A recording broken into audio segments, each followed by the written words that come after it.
Sorry. Sorry. Okay. We are now recording. Thankfully, I'm still on the first slide. So for those of you who are watching and not here, we're still on the first slide. And we're talking about the difference between the higher self, the ego, and the soul. So what if my higher self doesn't look like me? So what if it looks different than me? It has been my experience that every single time I connect with my higher self, it looks different. And the reason it looks different is because a lot of times it's going to be a reflection either of what I need to learn or what I'm experiencing in my life at that moment, or maybe what I'm missing in my life at that moment. So when I have journeyed that meditation to meet my higher self, I do that meditation probably about 5-6 times a year. And every couple months, especially when I feel disoriented, when I feel like I have no bearing, like I feel I have no directions, I'm unsure of what to do, I can't make up my mind, and I think to myself, it's time to go and have a meeting. And in that meditation, you're going to come in and you're going to meet your higher self, and you're going to sit down and maybe have words or whatever you want to do, and then your higher self is going to give you a gift. And it's important that you acknowledge that there's going to be many things that can happen with that gift. One part of it is it may be that your higher self doesn't give you anything. Maybe the gift that they're going to give you is a feeling, or maybe it's a verbal gift or something like that. Or maybe there is nothing that they can give you, means that you have to figure out whatever you're doing on your own. So there will be times when you don't get a gift. So sometimes you get a gift and you can't open it. And then people go, oh my God, I failed. I got a gift and I can't open it. And it's fine. It just means that if you can't open the gift when you first got it, it means that things are in process and maybe you're not ready to take that next step. When I have a closed gift, for me, it just generally means patience. Go back and chill out. I'm trying to put my cart before the horse. I need to just go back and make sure that I chill and understand what it is that I'm doing. And then finally, you're going to be able to open the box, and the box will be empty, which means that either your higher self is trying to give you something and you are not in a place where you're ready to receive it, or the empty box is the gift itself, saying that you don't really need that much from me right now. So I am giving you the gift of an empty box because you don't need anything. And sometimes it could be that you're not ready to explore that part of your life right now. So that could be all the reasons why you get an empty box. But most of the time, you're going to get a gift in a box. You're going to open the box and you're going to see an object. And this object is not going to be a nice little note that's going to explain everything perfectly. It's going to be just a thing that is not going to have an explanation. So for example, to this day, I don't know what this means. I went one time and I got a rusty wrench. The fuck does that mean? I have no idea. And it was a beautiful box, beautifully wrapped. And then I opened it up and there was this rusty wrench on the inside. And I was like, awesome. What the fuck does that mean? And to this day, I have not been able to figure out what it means. But there have been many times that I've gotten a black obsidian piece. One time I opened the box and it was light. My higher self gave me light that I then took into myself. So it's an important meditation for you to do anytime you feel that you've lost connection with yourself. You can go in and talk to your higher self and say, yo, dude, what the fuck? You need to come back here and give me some guidance because I'm kind of doing this shit on my own and I'm not supposed to. We're supposed to be partners in this. And so you can bring that in from that meditation. So that meditation is going to be one of the homework lessons in your lesson. Some people have asked me, what if I don't have a higher self? Everybody has a higher self. Whether you can connect with it or not, everybody has it. And if you're trying to connect with it and you can't, it just means that you are still at the beginning stages of that process. Maybe you've been close to it for a really long time, and now you're trying to open it up. So persistence is the key. You keep going back and going, yo, I can tell you that in the beginning, when I first started doing this meditation, there were times when I would go to the rock where the higher self is supposed to be me, and I sit there and nobody shows up. And then I'm going, what the hell? Do I not have one? Or does it just not give a crap about me? It can happen at times. You're wanting information and your higher self doesn't have it. In the beginning, most of the time I went, I did not see anybody. I just waited and waited and waited. And then eventually it started coming as like a shadow. And then at one point I saw like a light, then I saw a figure. And then from then on, it's been like all kinds of crazy stuff. I even had like a skeleton one time was my higher self. So it should appear for you in whatever form it's going to appear. the form that it appears in is also going to be a message for you that your higher self is sending to you. So as witches and shamans, we are always in contact with our higher self. And that is the number one skill that you need to learn, because your higher self is going to tap into your intuition. It's going to tap into your higher purpose. All of that information is going to come through your higher self. And your higher self is the gateway to building any other relationship with spirit. Does anybody have any questions on this slide? No. Okay. So apparently I covered a bunch of stuff, and then I go back to the old slide. Okay, so higher self is a term associated with multiple belief systems. Basic premise describes an eternal, omnipotent, conscious, and intelligent being who is one's real self, is essentially what it is defined. In most cultures has the same meaning.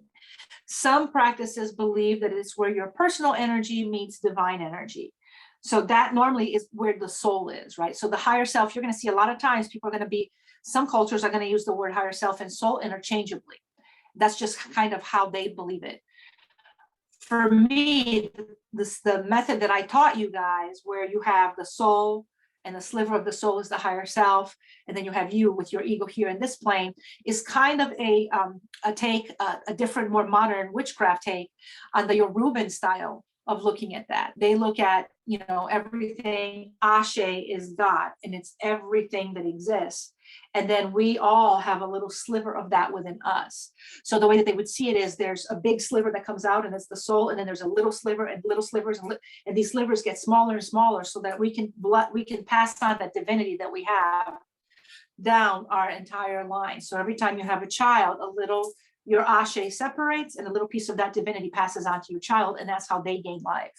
So that is their belief system, and I don't go that far with it, but for me, it's been very helpful to break it down into higher self, ego, and soul.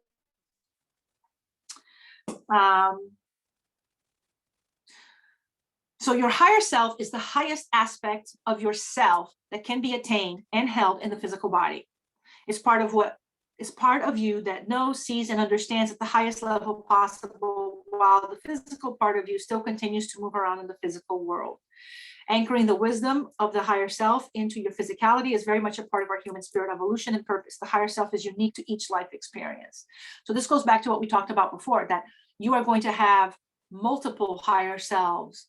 Every incarnation that your soul has gone through has had a different higher self. And this is why when we go back and we do past life work, we're going through and meeting all of the higher selves of those past lives that we had.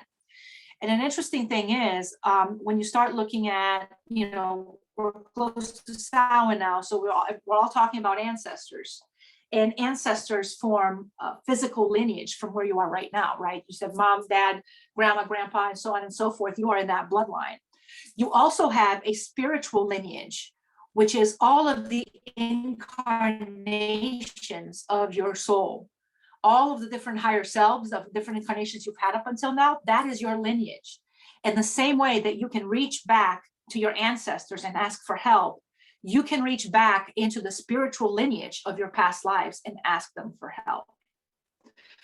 So it's important to understand that little bit of difference, because it can be a very important tool as you go forward in terms of getting guidance, of tapping into skills that you may not necessarily have in this lifetime, but skills that your soul as a whole has, because it lived it, it learned it, it archived it, and it has that skill, and you can go back and you can see that skill. Does that make sense? So we talked about higher self and the soul. So let's talk about the ego.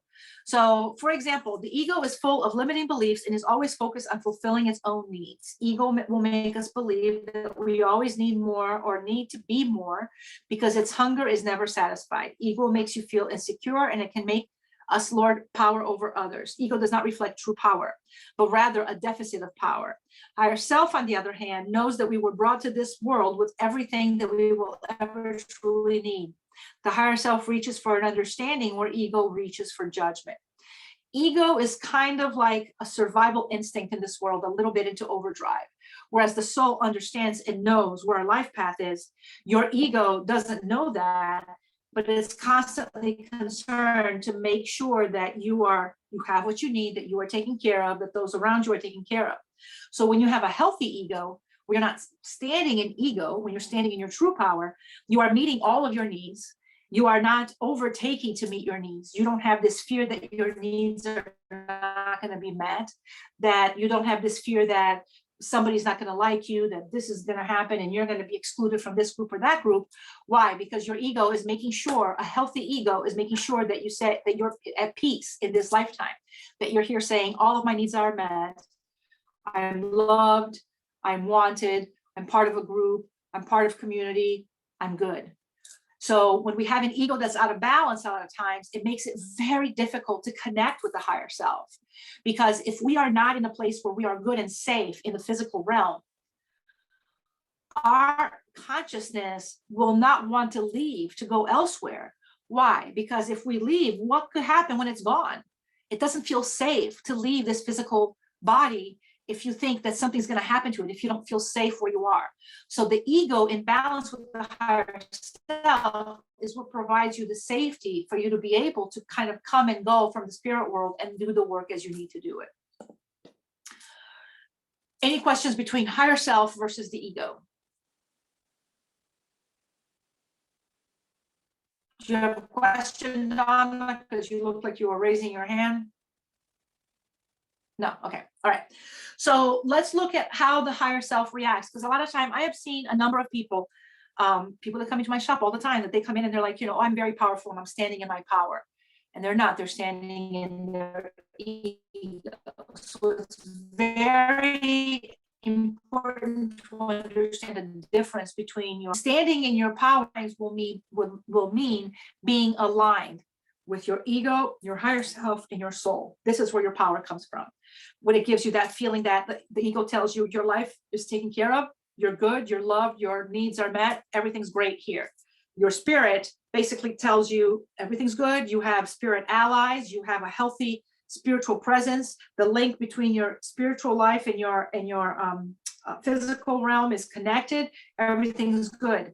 This is when you can then reach the soul to find out, what's my purpose in this lifetime? What the hell am I here to do? What am I supposed to be doing here? So you need to have that balance and that alignment to be able to get to that piece of information. So how the higher self reacts, when the higher self and the ego are in alignment, this is how it reacts. You feel calm and centered about what you have just heard. You literally become the watcher of a situation and stand outside the chaos, which means you don't feel the need to stick your nose in everybody's business.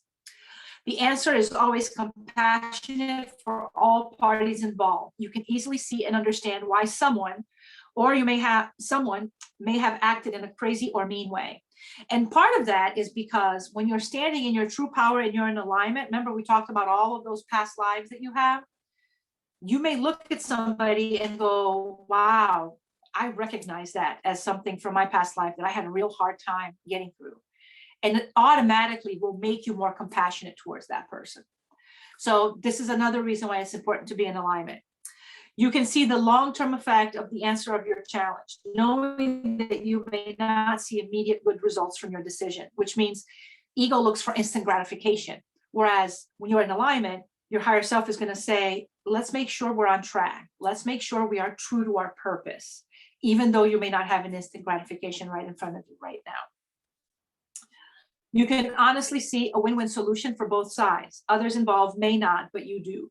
And that goes back to understanding your role in the community. And you can say, this is my role, and that is that person's role. And you don't feel this need, I need to have all the roles. I need to have all the things with me. I need to make sure that I do all the things, which is where ego would take it to. So you're understanding that this is what I need, this is what they need. I can give them what they need, and I can keep what I need. You have strong boundaries and you stick with them. Once you have made up your mind, there is no convincing you that you may have made a mistake.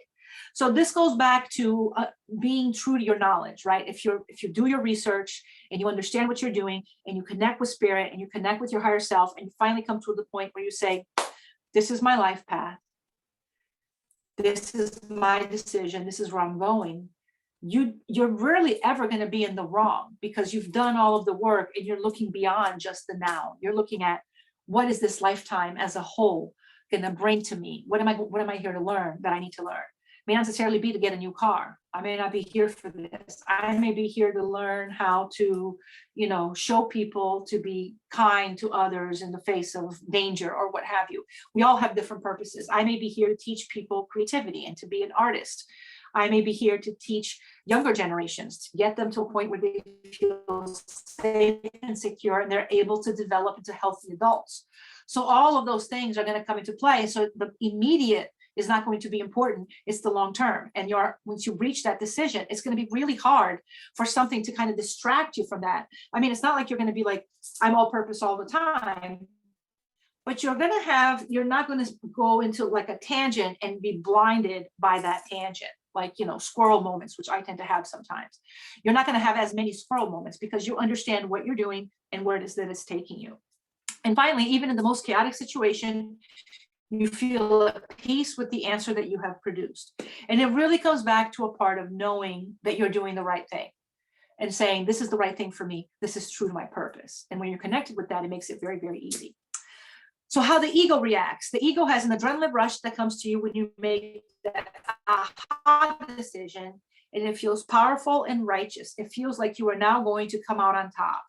So that's really a key difference between ego and higher self. Ego is interested in coming out and winning, coming out on top, right? Higher self is interested in being aligned with purpose. Big difference in those two things. You produce an answer from judgment or self towards others without compassion, meaning they or it should have been a certain way and you are correcting it. So this comes back when we are standing in our ego and we're not connected with our purpose. We then decide, well, this is what I should be doing, and that's what they should be doing, and that's what they should be doing, and that's what they should be doing, right? It doesn't matter. You're not able to see that's their purpose. Let them walk it. That's their path. Let them walk it, right? Because you don't have purpose. You're not connected to your purpose and you don't know. So as far as you're concerned, purpose means getting up and just deciding what you want to do and going for it. And that's fine, but that's not the same thing as purpose. The ego needs short-term gratification, telling you to make the call right now, break up or quit because it needs to be done now. The ego always works on time. It's like, do you ever feel pressed? Like, I don't have enough time. I have to make a decision now because I don't have enough time to do anything else. Whereas the higher self, connected to your soul, knows that you have lived for millions of years and time is very irrelevant. So then the idea of immediacy kind of goes out the window, and it once again comes back to purpose. Your answer does not allow anyone to feel better or at peace. No one wins but the ego. And the ego a lot of times will be like, when you go in and you think you're standing in your power and you stand up to somebody and you're mean to them and whatever you say, maybe hurt their feelings and you walk away. And a lot of times that's not going to sit well with you because you know that you acted at a moment based on what you wants and needs were, not based on what you thought was right or was aligned with who you are and what your purpose is. I've heard a lot of people make bad decisions and then they come back to see me. When they come to see me for a reading, they go, I am not that person. I don't know what happened. What happened is ego took you over for a minute. And it can happen. This is part of the human experience. We always struggle to balance those things together. So sometimes the ego wins and it takes charge and does that. And our job is to say, let's not beat ourselves up over it because believe it or not, that's ego as well. I'm going to beat the crap out of myself. Let's just say, okay, we're going to let that go for now. We're going to make amends as we need to, if we have to, and we're going to try to make a better decision next time. When you're trying to when you're walking away from ego, you walk into forgiveness, you walk into releasing, you walk into all of those things that the ego does not allow you to do. Your immovable answer comes from a response or reaction connected with the personal situation. Your ego could care less about what the other person involved are thinking about or feeling.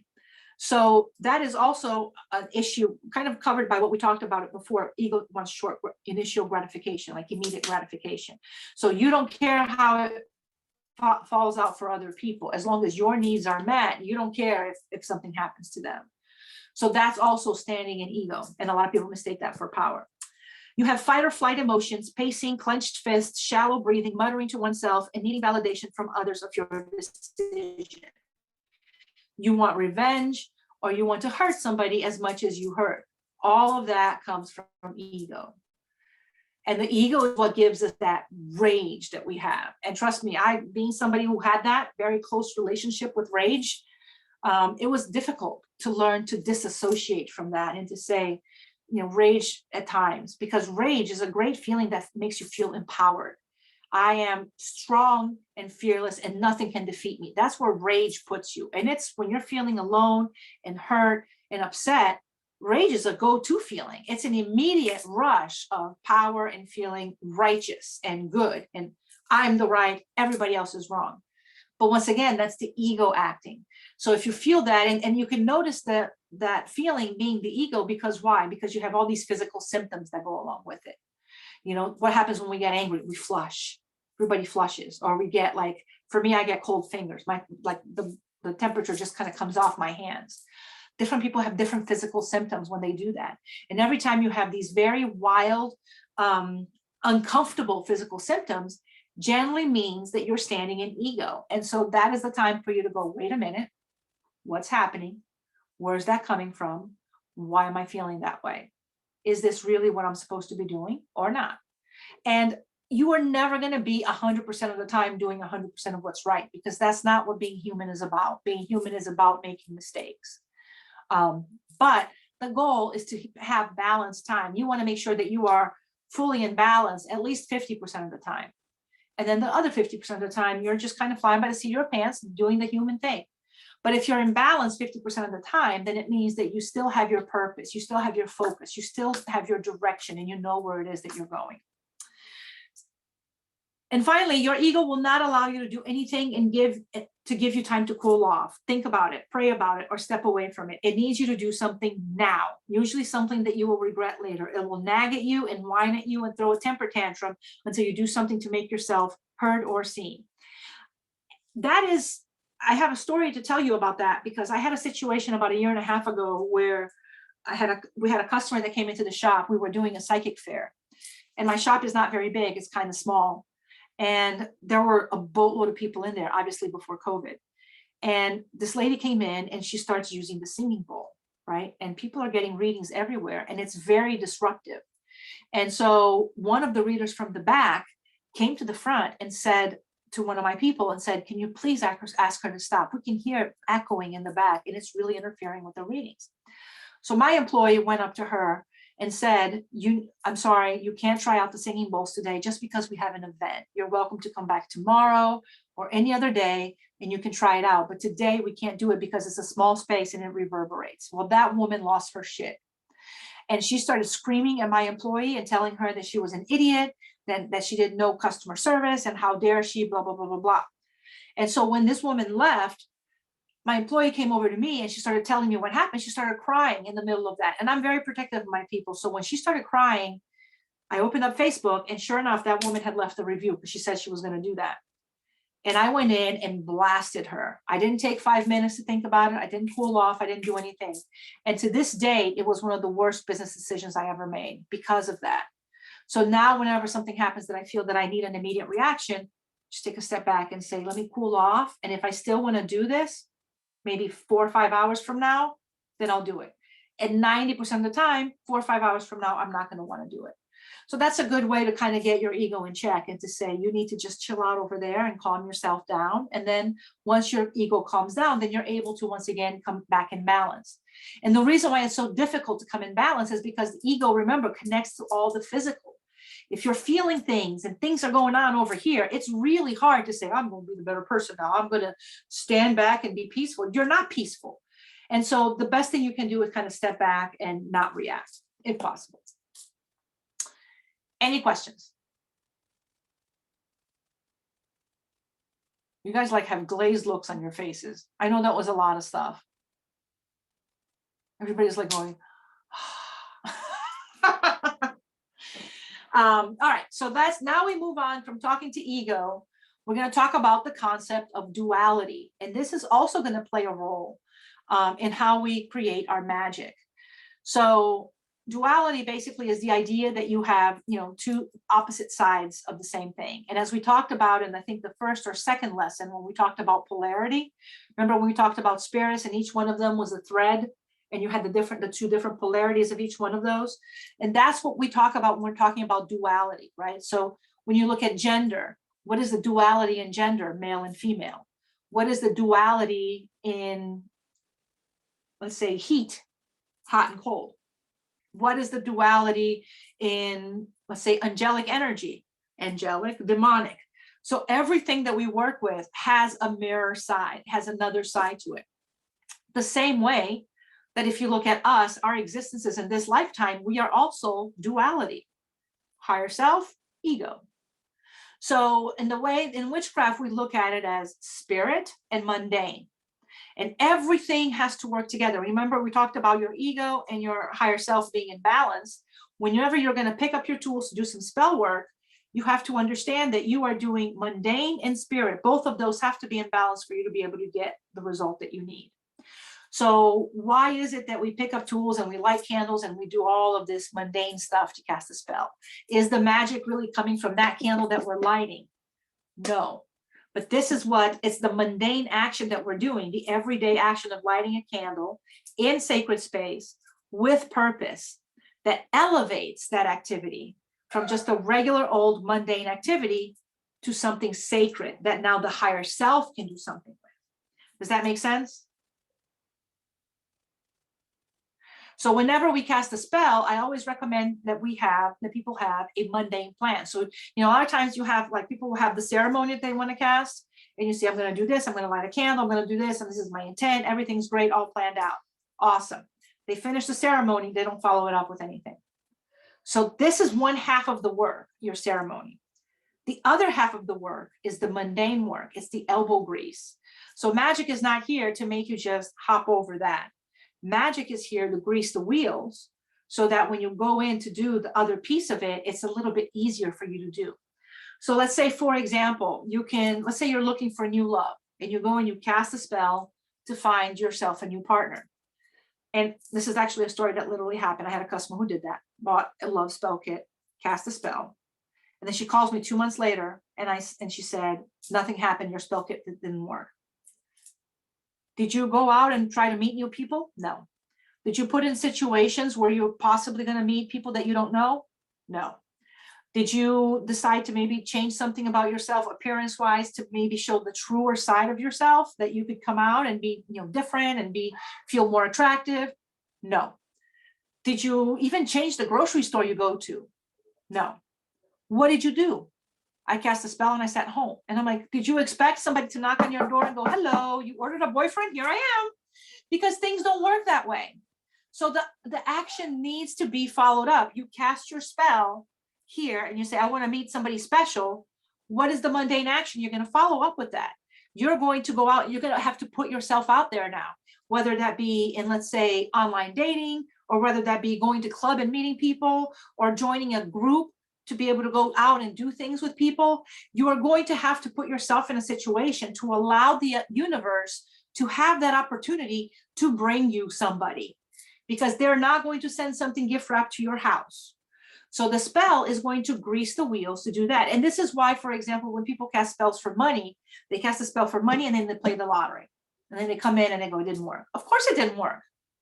Because how much effort is involved from you in playing the lottery? None. You buy a ticket, choose a number. That's it. So you're telling the universe, you're going to do all this work for me, and I'm going to go buy this little ticket here, and everything's great. The universe is like, screw you, I'm not doing that. So what happens is, let's say you say, I want more money, right? I need to make more money. So you do your spell work for that. And then what are you going to do? Maybe you start looking for a new job that pays more money. Maybe you start looking for, within your company, changing the work that you do, maybe working some extra hours, maybe doing something to prove to your boss that you're worthy of this other position. Maybe you decide that you're going to budget better. Maybe I'm going to go to Starbucks only once a week instead of 5 times a week. There's a lot of things that you can do to be able to take that opportunity of having extra money and then doing the mundane action that's going to follow through. Because here's what happens, and this is really the important part. When you do the ceremony for the extra money, for the more money, you create a container, right? And you put initial energy and magic in there. And you say, this container here that I've just created is for more money. And here's my magic. The container is only about half full, or sometimes a third full. That's your spell. Every single action that you do outside of that to further that goal adds more energy to that container. So how powerful is your spell going to be? How much effort, how much more did you put into that container? So if you put in the effort, things are going to happen. Magic is not an excuse to just do it and sit back. So I always tell people, I'm going to tell you, this is a really funny story. Unfortunately, it's a true story, but and if I told you guys this story already, just stop me because I don't want to be repeating myself, but thanks to menopause, sometimes I can't help it. So I had a friend who wanted to go on a date with somebody, and he found the girl he wanted to go on a date with. And he goes, this is the girl I want to go on a date with. Help me do a spell to get a date with her. I said, that is a mistake waiting to happen. I said, don't do that. You never want to do spell on a specific person, especially because you're trying now to change the will of that person to come on a date with you. You're not looking for the right person. You're not going out there and putting yourself out there to find the right person. You cast the spell, and now you're just sitting pretty, waiting for the person you want to come to you. So he calls me back a week later, and I said to him, I said, what you do is go ahead and cast a spell to meet somebody new, to have a date with somebody. And if that, hold on a second, I forgot to close the door, and those dogs are going berserk down there. Hold on. I can't stand it anymore. You guys probably can hear it. Give me 1 second.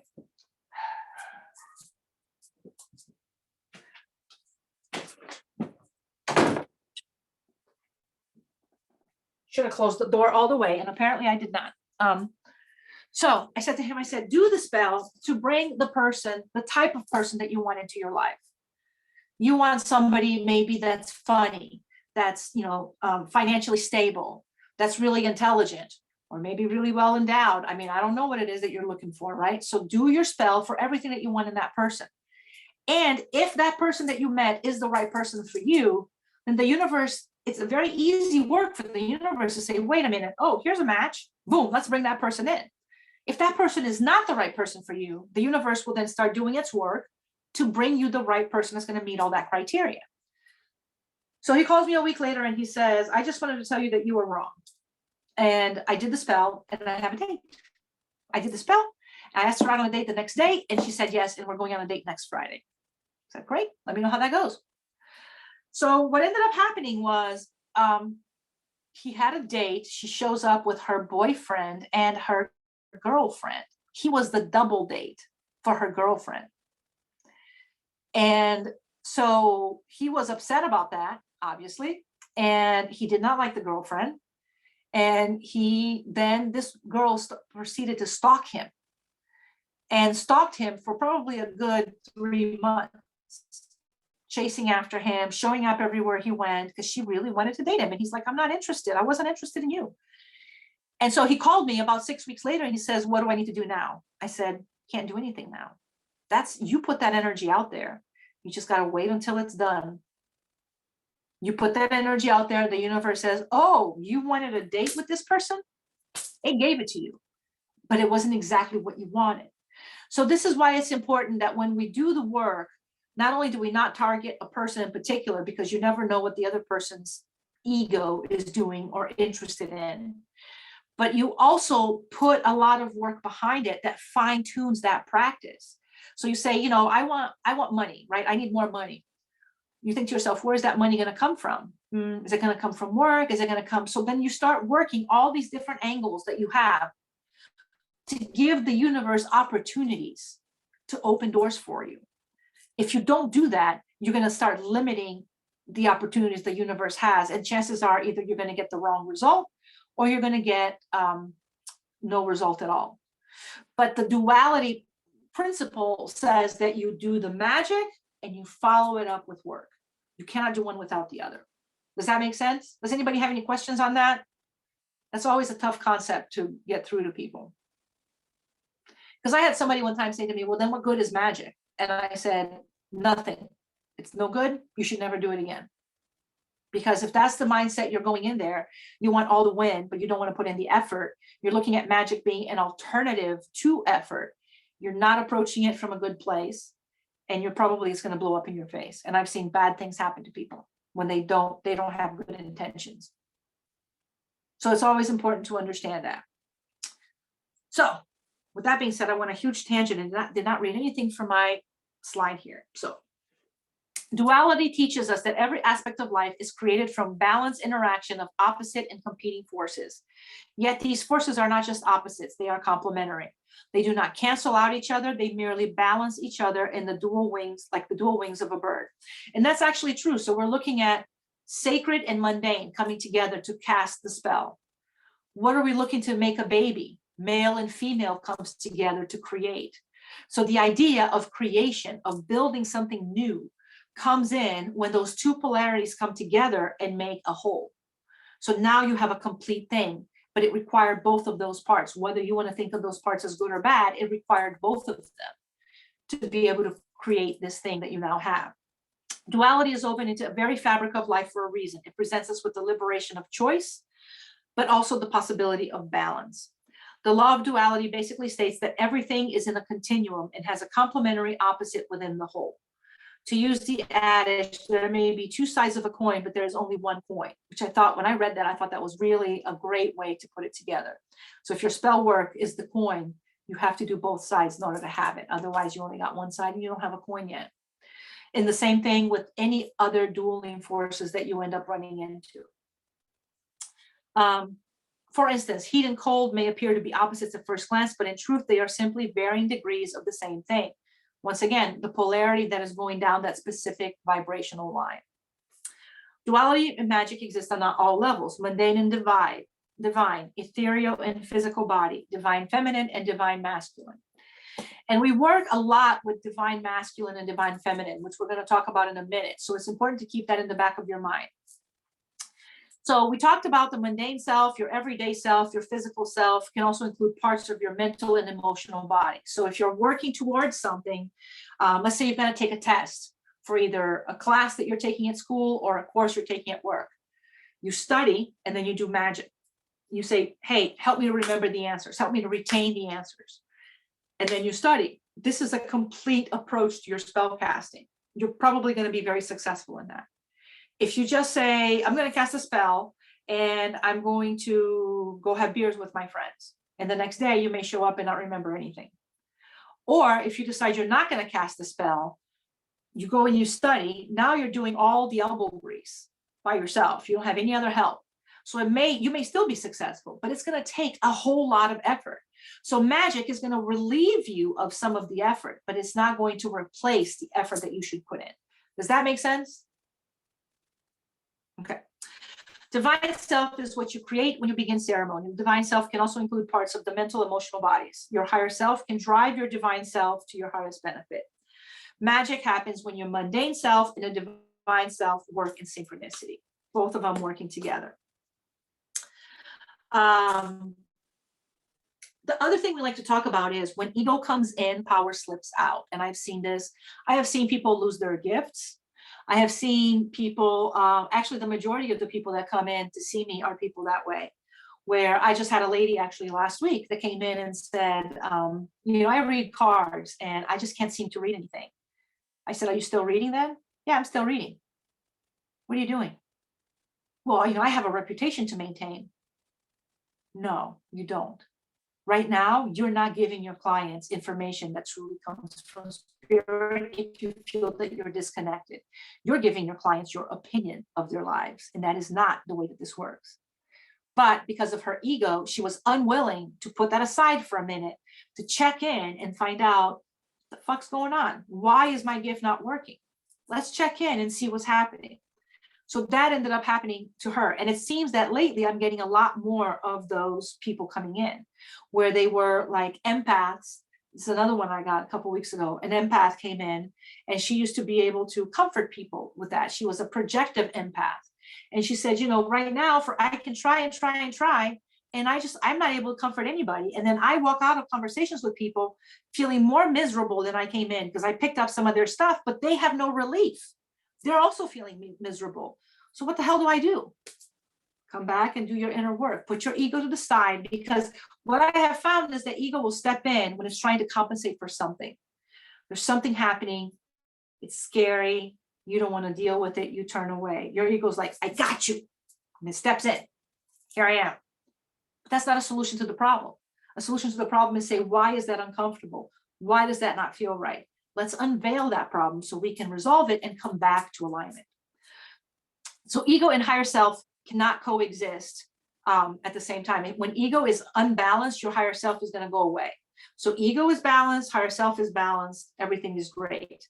Ego is unbalanced, higher self goes. And higher self is your gateway to magic and to your power and to all of that. Ego will limit outcomes and cause backfire in a lot of spells, just because when you are working from ego, you're incapable of seeing multiple sides of things. You're incapable of seeing things that maybe will not benefit you, but will benefit others. And most importantly, when you're doing work on behalf of others, one of the things that you do is you have to step out of yourself and allow all this information that's coming in to be information that's coming in for that person. None of that applies to you, and none of that has to go through your filter.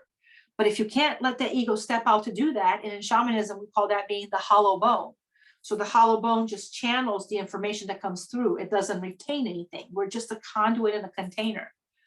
Then you cannot perform that work because the ego's in the way. Information is going to come. It's going to hit the ego. The ego is going to filter it based on what you think is best from the information that you're hearing.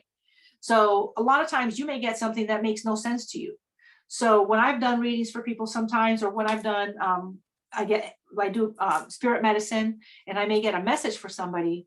The message may be, I don't know, something like a pencil. I got a pencil, and it means nothing to me, zero. But when you tell that to the person, they immediately start crying. They know what that meaning of that is.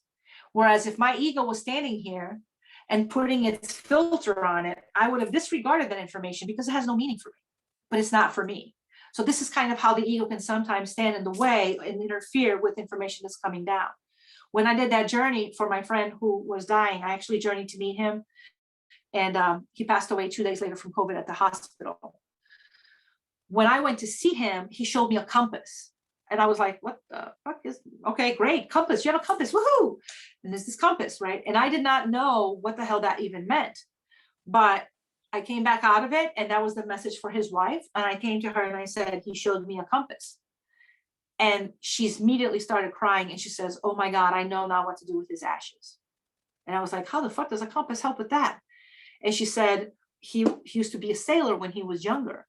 And when his dad passed away a few years ago, we rented a boat and we took him out to sea, and we let his ashes fly. And that compass, we all talked about how his dad always had a compass in his pocket because being on board a boat was so important to him. So the fact that he showed you a compass means that that's what he wants his ashes to do. And for her, it felt like a huge weight being lifted because she didn't know what to do with it since it was so sudden, and they hadn't talked about that before he passed. So a lot of times you're going to get this message that is going to make no sense to you, and you give it to the other person. If you try to make sense of it, chances are you will end up losing the message. And that's what ego can do to hurt you when you're trying to connect with people and to do your magical work in that regard. Ego doesn't interpret everything, symbols and signs very well, whereas your higher self is fantastic at it. Ego is very literal. It's going to look at a pencil and say, this is a pencil. There's nothing else in it. Your higher self may look at it and say, this is a writing implement. It's a sign of communication. It's a sign of putting your feelings out there. It's a sign of connecting with another person. So many different things that it can be, whereas your ego is just going to go, it's just a freaking pencil. Ego will also alter the alchemy of a ceremony. You will never get the best outcome when ego is involved, because ego begins, it steps in with the want. This is what I want, instead of what's best for me, what's right for me.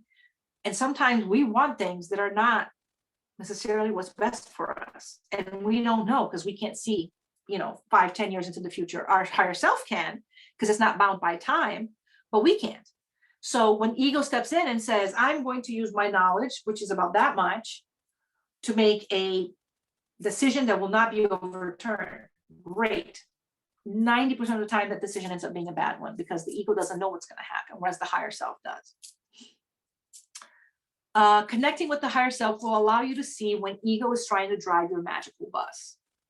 So when you're connected to your higher self, you're going to be like, this doesn't feel good. This feels like, for me, in my case, when ego steps in the way, I feel very small.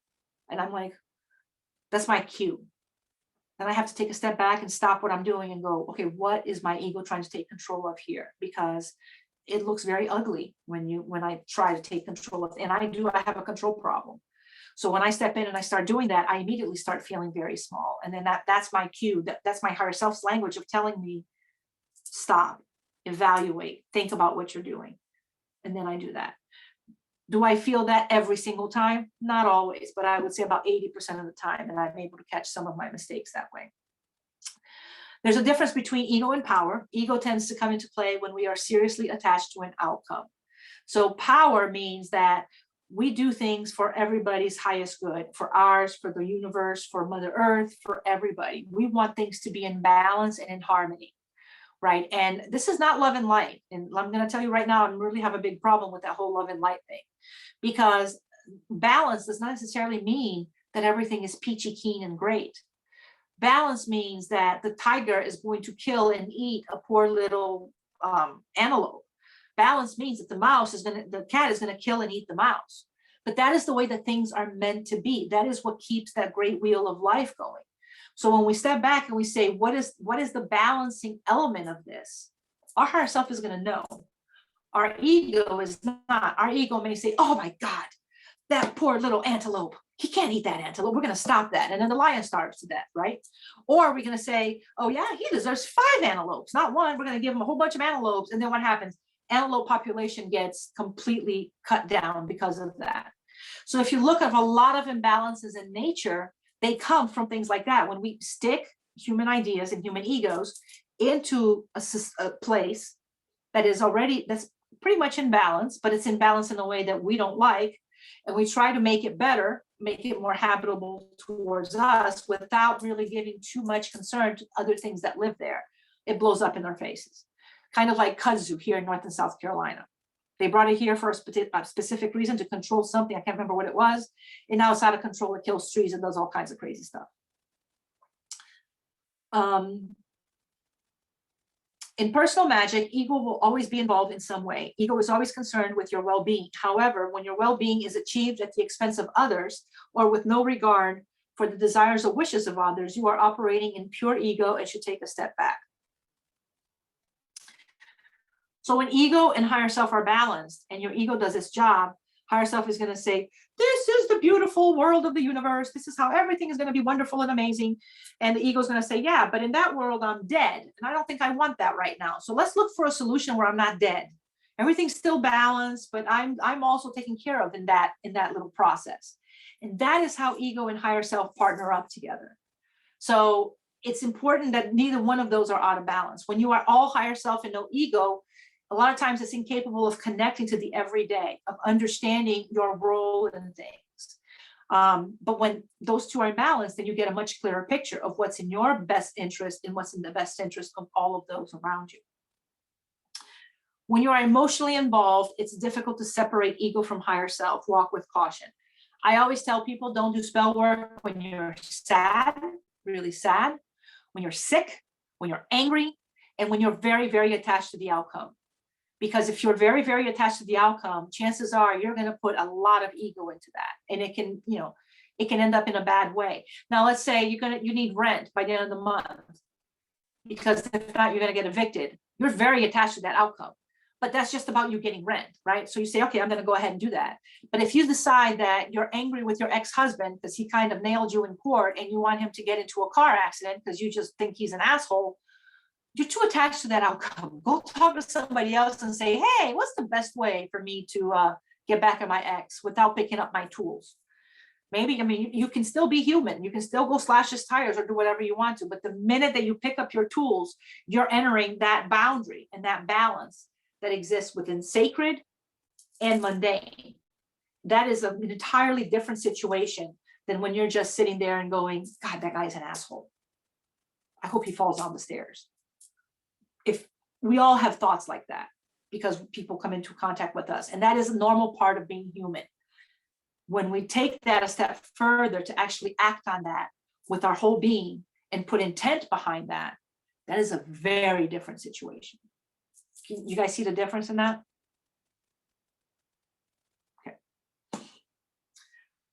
So the other thing we're going to talk about is shadow work. So shadow work is a thing that we do. You will be doing shadow work for the rest of your life. You are never done. You are never complete. It's like an onion. When you peel one layer off, there's more layers there waiting for you. Shadow work is probably one of the most misunderstood and misinterpreted parts of spirituality.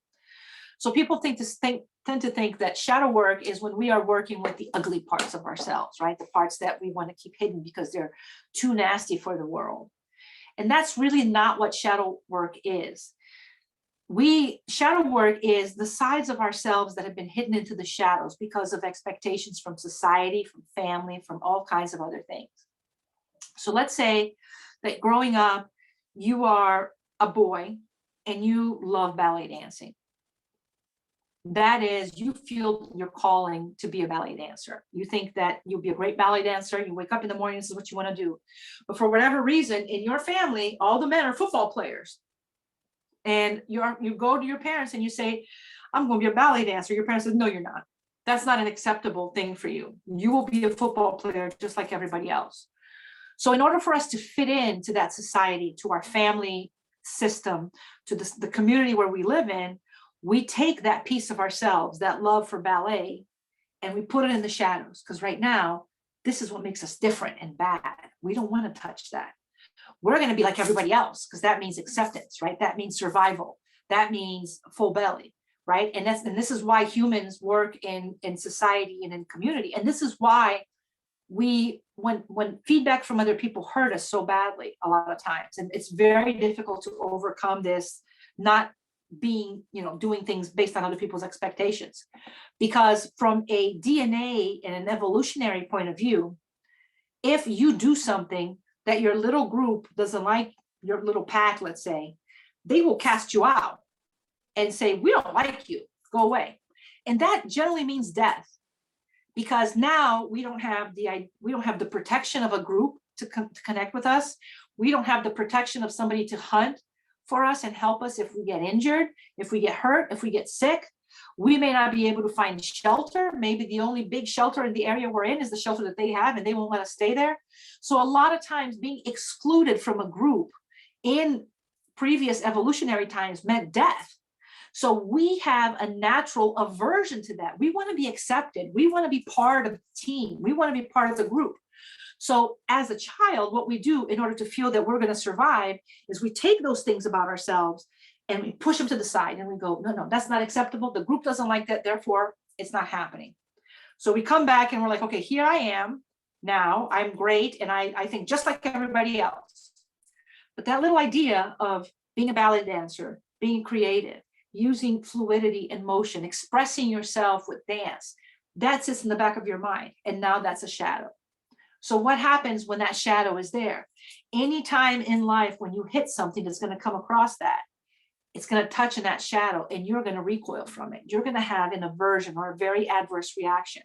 So you may end up with a man who now his little boy decides that he's gay, and the man's going to say that is completely unacceptable because it's touching on that. Or his little boy is going to come and say, well, I want to be a ballet dancer. And he's going to say, you can't do that. Or he's going to say, there's going to be a daughter that's going to say to him, I want to be a creative writer one day. That's what I want to do. He knows creativity is bad. You can't do that. You need to go be an accountant and make some real money. That's not what you need to do. And so what ends up happening is those shadows control our lives in multiple different ways. Anything that could touch that little boy who wants to belly dance, who wants to be a ballet dancer, anything that can come into contact with him and touch that he's put away, he pushes away now. And that may not necessarily be looking like ballet dancing. That may look like a myriad of other things. Maybe he's like, arts are stupid. I don't think anybody should be doing any arts. I'm not going to support the arts. I'm not going to give money to that. I think artists are dumb. They're just wasting their time. It may turn out as somebody being extremely unaccepting of the differences with others. Why? Because people were not accepting of his difference when he was a child. So it can evolve into a myriad of things. And we have bazillion shadows, because as we grew up, when we came into this world, we were a whole complete being with predispositions, with likes and dislikes, and all of these things that came as part of the package as who we were. And as we grew up and as we moved through life, we learned that some of those things are acceptable and some of those things are not. And so we take all the unacceptable things about ourselves and we stick them in the shadows. We're like, nobody's going to see that. It's going to be here in the dark. Nobody knows. Look at me. I'm perfect. I'm this. And a lot of times, people who have a lot of shadow work to do are generally very hollow. They feel empty. They feel like they don't have purpose. They feel like they don't fit in their own lives. Like they sit and they look at their lives, feel like almost like it's happening outside of them. So there's a lot of things that go in with shadow work, and it's something that you are never done, because the minute you take and you pull one little piece of yourself back into the light, what happens? There's 15 more waiting. And then you work really hard to pull the next one piece, and there's still a whole bunch of them waiting. And so as we get better, there are pieces that are buried behind other pieces.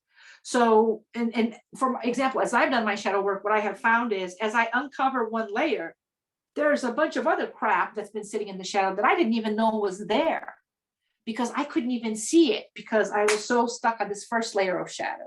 So it's like peeling an onion as you move through and you do this work.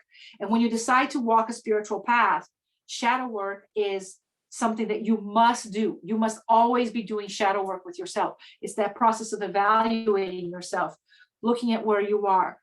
Am I being true to myself? Is this what I want to do? Is this in line? Why does that make me comfortable? Why does that make me feel sad or angry? Let's evaluate that. Let's try to embrace the wholeness of who we are. Why is that important? Because when we were sent here with our mission and our path, we were given all of the tools that we needed to be able to complete that path. We took half those tools and we stuck them in the dark. Now, as you start connecting with your path again, what's going to happen? You got to go get your tools, because you're going to need those. So this is why it's important to do your shadow work throughout the entire time as you're moving forward. Does that make sense? Is that what you guys thought shadow work was? Okay. A lot of people think it's connected with the ugly side of themselves, and it's not. It's bringing the beautiful sides of yourself up into the light. Okay, I covered everything in that slide. Ha.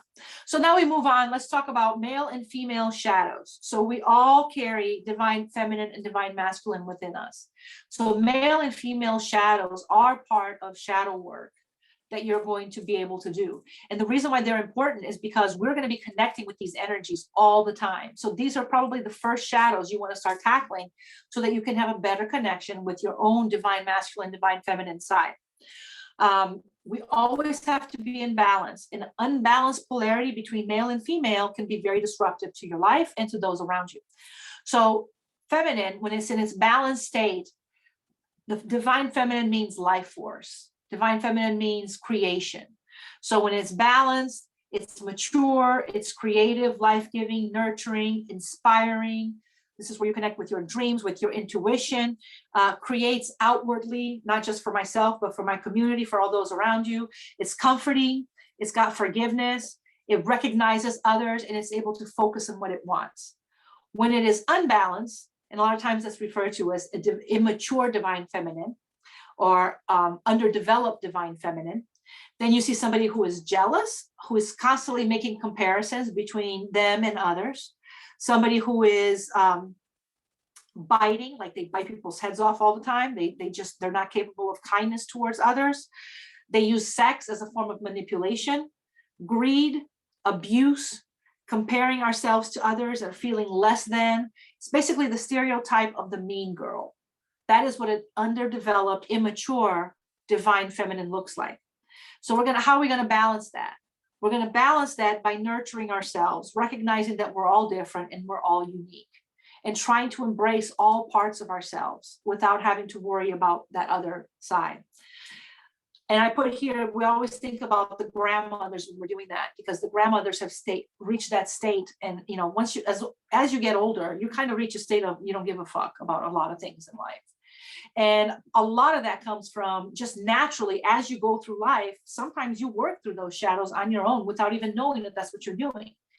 And a lot of that comes back to us in the form of wisdom. So when I think of grandmothers, I think of divine feminine wisdom. And that's really the archetype that you want to be working towards when you're trying to work with balancing your divine feminine energies. Does that make sense? Okay. So the masculine, when the masculine is balanced, the masculine is the manifest. The masculine is the one that makes shit happen. Whereas the masculine is the one, it's the projective, and the feminine is the receptive, right? So a balanced, mature, divine masculine is foundational energy from where all things manifest. You can hold space for others and allow them to manifest whatever it is that they want.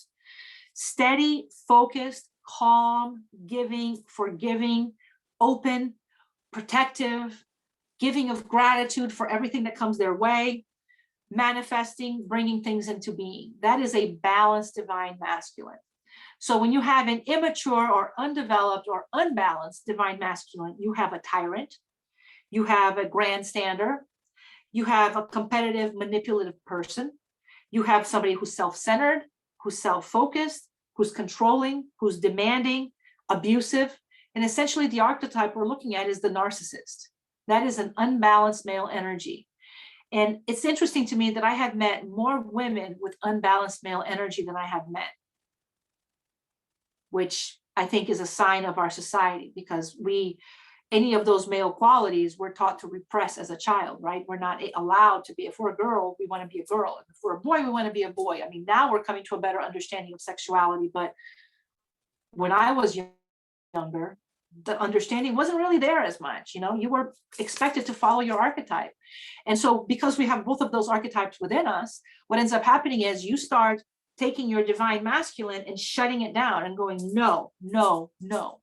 Then it becomes what? It goes in the shadows, it becomes unbalanced, it tries to reach out in a very disruptive and destructive way in your life.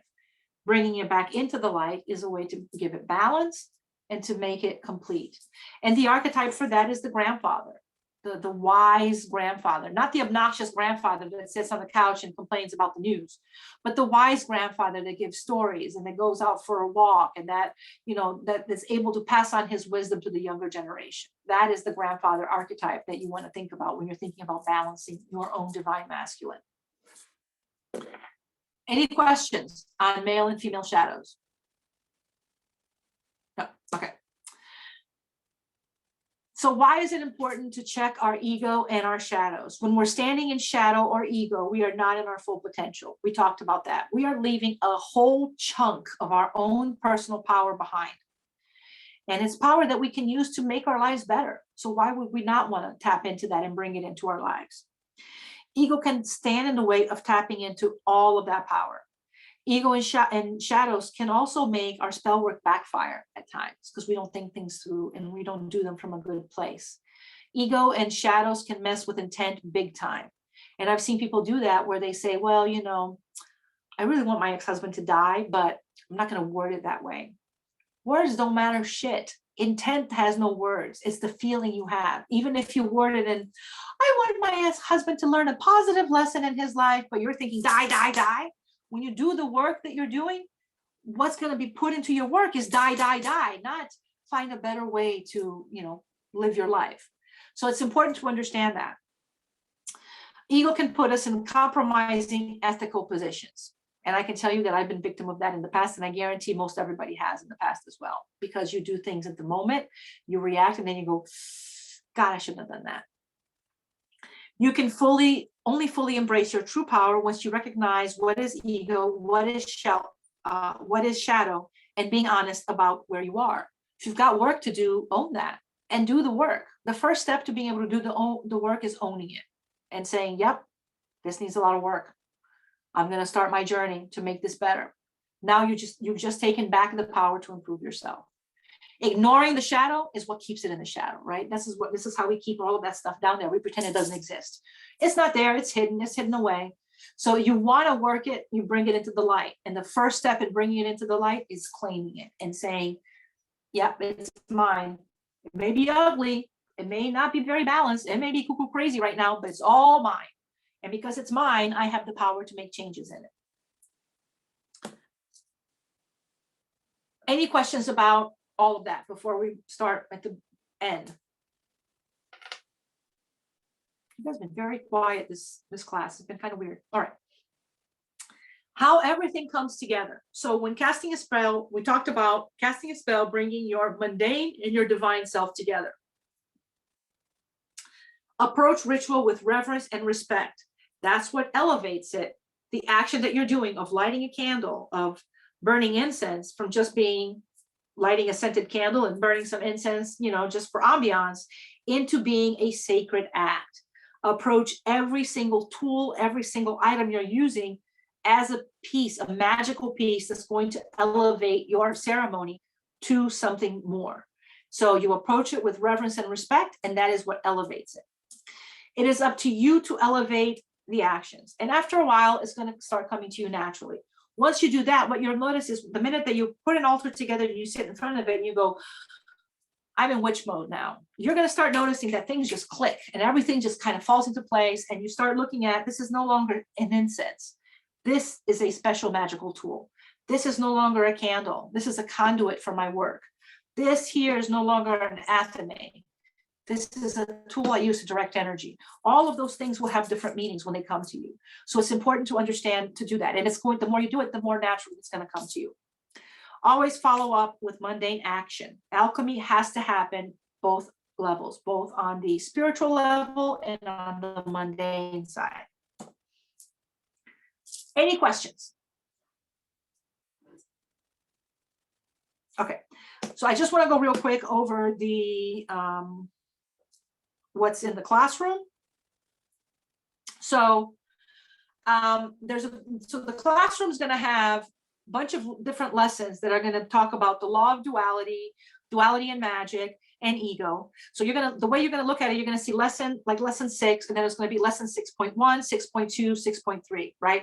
And then your homework activities, a lot of times there may be a lesson within that activity as well. Most of the time when you see something as a lesson, there's no homework that goes with it. It's just something for you to read, for you to review, for you to be aware of, or a video for you to watch. When you see homework, that means there's an activity you have to perform. Now you have the option. I ask everybody to share their work with the class by posting a reply to that homework lesson. You can do that. When you finish that, you post your reply, say, this is what happened, this is what I did. It's optional. It's not mandatory, right? When we move into year 1, those are going to be mandatory. These are not. This is just the introductory class. So it is optional whether you want to post your work or not. But it's a great way to share the work. People have been submitting homework to me in the other classroom. I can't freaking find it. I have like 15 different homework links on my thing, and I have to go into my email, but I can't find it in the classroom to actually respond to it there. So hopefully this is going to be a little bit better where the homework is clear and you can see it. That was actually one of the big reasons why I decided to leave that stupid classroom. So there's going to be the first 3 lessons. There's going to be 2 homework pieces. The path lies within you, and then meet your higher self meditation. The path lies within you, if I'm not mistaken, is going to be a chapter from your True Magic book. You're going to have to read the information, and there's going to be some homework lessons you're going to do there. Then lesson 6.4, what is shadow work and how do you do it? Lesson 6.5, parentheses, homework 3, means there's something to be submitted or an activity you're going to have to do with that one, which is the power of vulnerability. So that is going to be the TED Talk that Brene Brown did, her first TED Talk, which I think, Brene Brown, I sing her praises all the time. I freaking love her. Donna and I just talked about that recently, and I put the same link that I sent to you, Donna. It's in the classroom to download her audiobook if you guys want to. It's called The Power of Vulnerability. It's a whole 6.5-hour thing. I listen to that thing probably about every 2 months. It's awesome. I put it in the car and listen to it. She's funny. She's hilarious. And you really feel very called out when you listen to that. But a lot of her advice is great for shadow work, because you can start listening to that and start seeing, shit, what are the first steps I need to take? These are the things that I need to fix. And she gives you ways that you can fix those things. So in my opinion, The Power of Vulnerability is kind of a how-to manual for shadow work. The video that I posted of her TED Talk is only about 20 minutes. So if you download the audiobook, you decide to do that. Now that you don't have to, that's not a requirement. The requirement here is to watch the video. But if you if you decide to download the thing, it's well worth it. And then finally, the other one, 6.6, Listening to Shame, that is Brene Brown's second TED Talk. And she is a vulnerability and shame researcher. And she researches how those things interact with us to create all of these shadows we have in our lives. So this is probably my favorite lesson of all of the lessons we have in this course, just because I love talking about that. And I also love doing shadow work. You know, it's painful and awful, but I just feel so good once it's done. And it just feels, you feel more complete, you know, as you uncover something. And here's the thing, the very first time after you've done the work, you've done the integration, now you understand where everything is, you feel better about everything. And the first time that you're presented with a situation and you react differently because of the work that you did, and you're able to recognize that, oh my God, there's a party in your head. At least for me, there is. There's a whole like dance and everything that goes on. It's like, I did it and I didn't even have to think about it. It was subconscious. My reaction before would have been this, and now my reaction is this. So I think that this is one of the reasons why I love shadow work so much. Does anybody have any questions about anything? Anything that was unclear?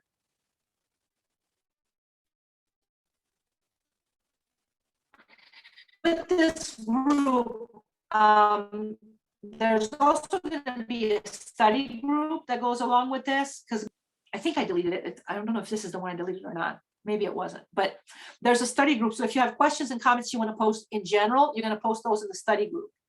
But if you have questions and comments and feedback on specific lessons, you're going to post that in the classroom. And then once the course is over, you have access to the classroom for 2 years, but you have unlimited all the time access to the study group. So you always have lifetime access to that. Does that make sense? Any questions? Well, you guys are really quiet today. I feel like I was the only one talking. No wonder I have sore throat. All right. You guys know the drill. If you have any questions about anything, private message me. Definitely post in the classroom, because then I can see it and I can respond to anything there too. So that's it, guys. It was good to see everybody. Thank you, All Reagan. right. Take care. Bye-bye. Bye. Bye, Donna. Bye, Janet.